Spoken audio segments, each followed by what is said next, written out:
अस्सलाम वालेकुम। ये कोर्स उन हुज्जाज किराम के लिए है जो हज करने का इरादा रखते हैं या हाल ही में हज करने जाना चाहते हैं।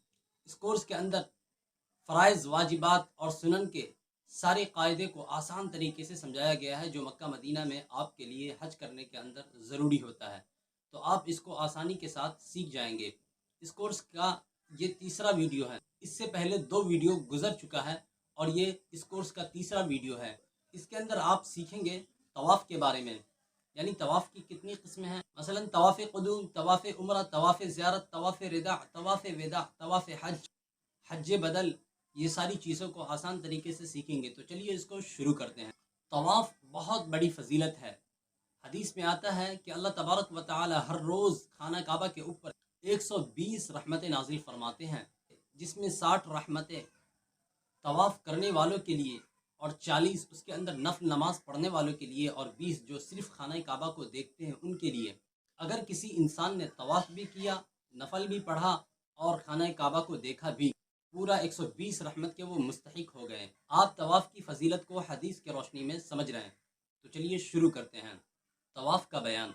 तवाफ़ की 7 किस्में हैं।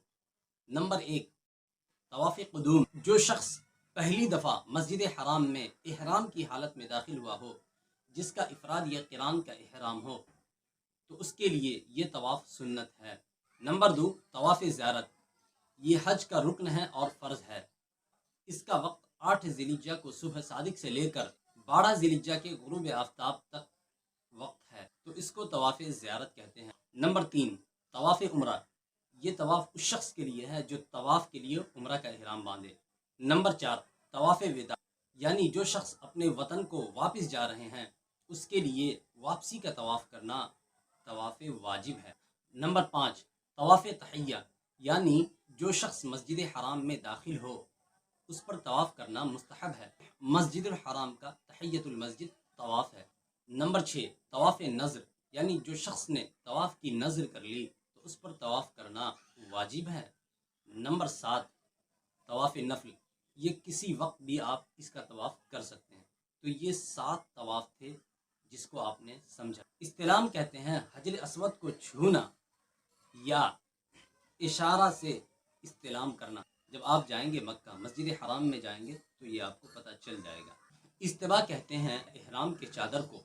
इहराम के चादर का दाहिना हिस्सा इहराम के चादर के एक किनारा को दाएं बगल के नीचे से निकाला जाए और दाहिना शाना खुला हुआ रहे। ये चुस्ती और कुव्वत के इजहार के लिए इस्तेमाल किया जाता है। रमल कहते हैं तवाफ़ के 3 फेरों को अकड़ कर चलना और मुंडे हिलाते हुए चलना और करीब करीब कदम अपने बढ़ाते हुए चलना। जिसके बाद सई ना हो उसमें रमल नहीं होता और औरतों के लिए इस्तिबा और रमल नहीं है। तवाफ़ के अंदर क्या क्या चीज़ें ज़रूरी है इसको आप समझें और तवाफ़ की शर्त भी उसको कहते हैं। नंबर 1, बावजू होना। नंबर 2, सतर का छुपाना। नंबर 3, बदन और कपड़े का पाक होना। नंबर 4, उज़्र ना हो तो पैदल तवाफ़ करना। नंबर 5, हतमी से बाहर दायरे में तवाफ़ करना। नंबर 6, हजर अस्वद से तवाफ़ शुरू करना। तो ये 6 तवाफ़ के लिए शर्त है जिसको आपने अच्छी तरह से समझा। अब यहाँ से तवाफ़ के मुतालिक चंद ज़रूरी बातों को आप समझेंगे। नंबर 1, तवाफ़ के अंदर 7 चक्कर होते हैं। नंबर 2, हर तवाफ़ का फेरा हजर अस्वद से शुरू होता है। नंबर 3, अगर तवाफ़ के दौरान मुमकिन हो तो हजर अस्वद को छू ले, वरना इस्तिलाम सिर्फ रुकन यमानी को छूना है। नंबर 4, हर तवाफ़ के बाद 2 रकात नफल नमाज अदा करना वाजिब है। नंबर 5, अगर आपने असर की नमाज के बाद तवाफ़ किया तो उसके नफल को आप मगरिब की नमाज के बाद फ़ौरन अदा करें। उसके बाद मगरिब की सुन्नतें नवाफिल उसको अदा करें। तो आपने ये 5 तवाफ़ के मुतालिक ज़रूरी बातों को समझा। तो चलिए अब आगे चलते हैं। तवाफ़ की आप यहाँ से नियत करना है। तवाफ़ की नियत करना फ़र्ज़ है। तो आप तवाफ़ की नियत किस तरह करेंगे आप इसको समझें। अल्लाहुम्मा इन्नी उरीदु तवाफ़ बैतिकल हराम सबअत अशवातिन लिल्लाहि तआला अज़्ज़ व जल्ल फयस्सिरहु ली व तक़ब्बलहु मिन्नी। ए अल्लाह, मैं आपके हुर्मत वाले घर के तवाफ़ के 7 चक्कर आपकी रज़ा के लिए लगाना चाहता हूँ। आप इसको मेरे लिए आसान फरमा और कबूल फरमा। नियत करने के बाद हजर अस्वद के पास आकर आप खड़े हों और दोनों हाथ उठाकर आप ये दुआ पढ़ें, बिस्मिल्लाहि अल्लाहु अकबर वलिल्लाहिल हम्द, بسم اللہ اللہ اکبر وللہ الحمد۔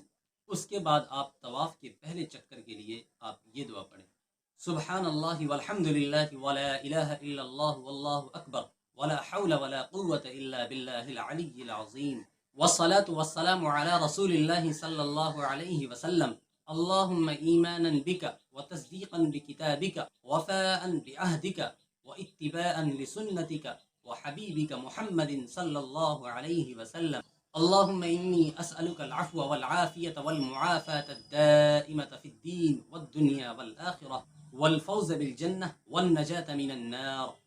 اس کے بعد آپ رکن یمانی کے پاس آپ جب کھڑے ہوں تو آپ یہ دعا پڑھیں، ربنا آتنا في الدنيا حسنة وفي الآخرة حسنة وقنا عذاب النار وأدخلنا الجنة مع الأبرار يا عزيز يا غفار يا رب العالمين۔ اس کے بعد دوسرا طواف جب آپ چلائیں گے تو آپ یہ دعا پڑھیں جو آپ کے اسکرین کے سامنے نظر آ رہا ہوگا۔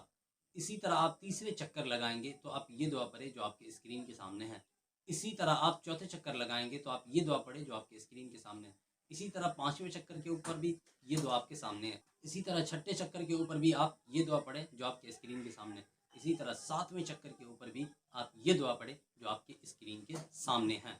جب آپ ساتوں چکر لگا لیں اس کے بعد ملتزم کے پاس آپ چمٹ کر یہ دعا پڑھیں جو آپ کے اسکرین کے سامنے نظر آ رہا ہوگا۔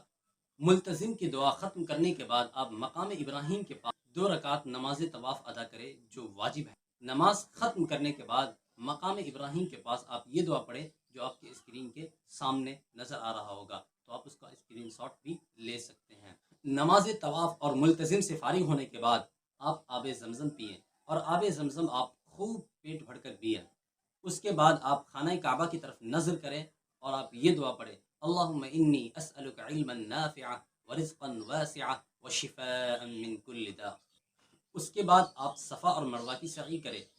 صفا پہاڑی پر چڑھتے ہوئے آپ یہ دعا پڑھیں، ابدأ بما بدأ اللہ به ان الصفا والمروة من شعائر اللہ۔ جس سے اللہ تبارک و تعالی نے ابتدا فرمائی میں بھی اسی سے شروع کرتا ہوں۔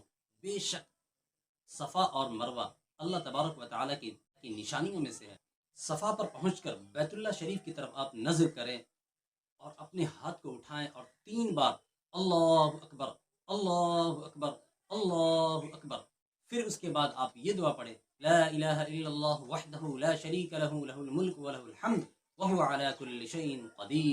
صفا اور مروہ ان مقامات میں سے ہے جہاں دعائیں قبول ہوتی ہیں، تو آپ اپنے لیے اور میرے لیے اور تمام مسلمانوں کے لیے آپ دعائیں کریں۔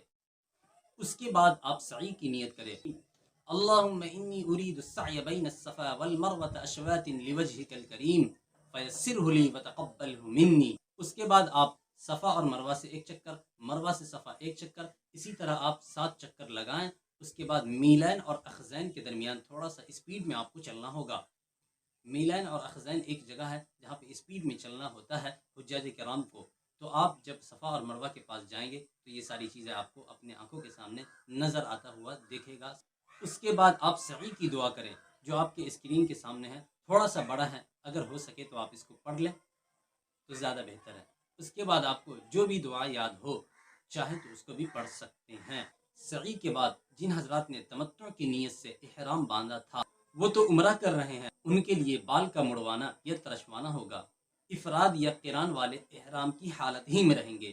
افراد، قران، تمتع، یہ سب کیا ہوتا ہے اس کو آپ نے ویڈیو نمبر 2 میں اچھی طرح سے اور آسان طریقے سے آپ نے سمجھا ہے۔ تو یہ حج کے کورس کا تیسرا ویڈیو چل رہا ہے۔ اس کے بعد چوتھے ویڈیو میں آپ سمجھیں گے حج تمتع، حج افراد، حج قران، حج بدن، یہ ساری چیزوں کو سمجھ۔ تو چلیے ملتے ہیں اگلی ویڈیو میں، تب تک کے لیے اپنا خیال رکھیں۔